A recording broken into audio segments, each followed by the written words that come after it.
Hello mga ka-diaries natin dyan. Good morning, good afternoon, good evening po sa inyo mga ka-diaries. So ngayon mga ka-diaries, since more on China visa processing na po tayo ngayon yung ating vlog. So ito yung i-discuss ko pa rin.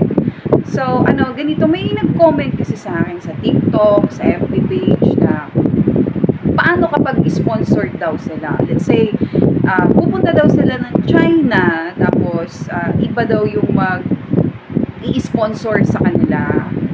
So, ito yung mga sagot natin dyan, mga ka-diaries. So, kapag sponsored kayo, pupunta kayo ng China, ang inaalaw lang kasi ngayon ng China Embassy, dapat immediate relative ninyo ang mag-sponsor o kaya company. So, pwede rin naman boyfriend, pero medyo mahaba yung tackle natin dyan, mga ka-diaries. Okay?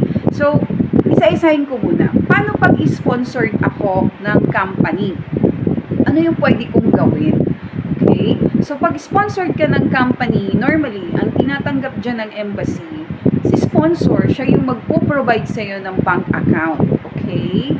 Pero ang mga bank account kasi na tinatanggap nila ngayon is yung mga commercial bank dito sa Philippines. Okay? So, kung yung sponsor nyo ay from China, message na lang po ako sa FB page kasi medyo mahaba-haba yung tackle natin dyan. Basta normally, kung sino yung mag-sponsor, siya yung magpo-provide ng bank account, mga ka-diaries. Meron din mga kategory dyan sa mga bank account na ipoprovide nila. Dapat pasok yan sa commercial banks dito sa Philippines, mga ka-diaries. Tapos, yung sponsor nyo, yung kapag company, kailangan mag-submit ng business permit ng company, mayor's permit, kung corporation plus SEC or pagka-proprietor plus DTI. So, marami pong kailanganin kapag may mag-sponsor po sa inyo. Bukod pa yun sa mga personal na supporting docs mo. Okay? So, pag sponsored, ano nga yun? Business permit. Pag company to, kailangan niya magpasa ng business permit, mayor's permit plus SEC or DTI, ITR, tapos bank cert with bank receipt ng company na mag-sponsor sa inyo, tsaka bank statement, latest 3 to 6 months, mga ka-diaries. So, yun yung mga normally na dapat i-support sa iyo ng company. Plus, guarantee letter or affidavit of support na i-sponsor ka. So, dun sa guarantee letter or affidavit of support, make sure na naka-indicate yung passport details nyo doon, mga ka-diaries. Mga ka-diaries na client natin dyan for China visa processing. Paano naman kapag hindi company yung mag-sponsor? Okay? Pagka ganun, mga ka-diaries, ang tinatanggap lang ng China Embassy is yung mga immediate relatives. Immediate relatives like parents, siblings, child. Okay?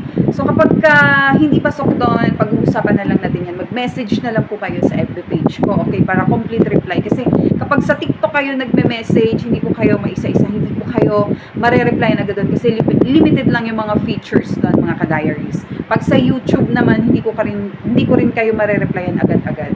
So, ang preferred ko talaga na lagi akong active is FB page ko talaga, Jules Abad Diaries. So, for more information about China visa application, China processing, mag-message lang po kayo sa FB page natin. At, take note, mga ka-diaries, hindi po ako nagpa-process ng working permit. Okay? Working visa or anything. Ang inaano ko lang, mga ka-diaries, is China tourist visa, China business visa, visiting relatives. So far, yan lang muna yung mga ina-arrange ko sa ngayon, mga ka-diaries.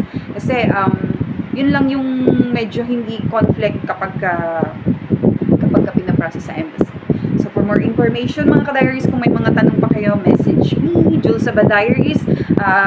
Help nyo na rin ako support kung gusto nyo pong malaman pa more on China visa processing. Follow nyo po ako or subscribe my YouTube channel, Jules Abad Diaries. And then my TikTok, follow nyo po ako, Jules Abad Diaries.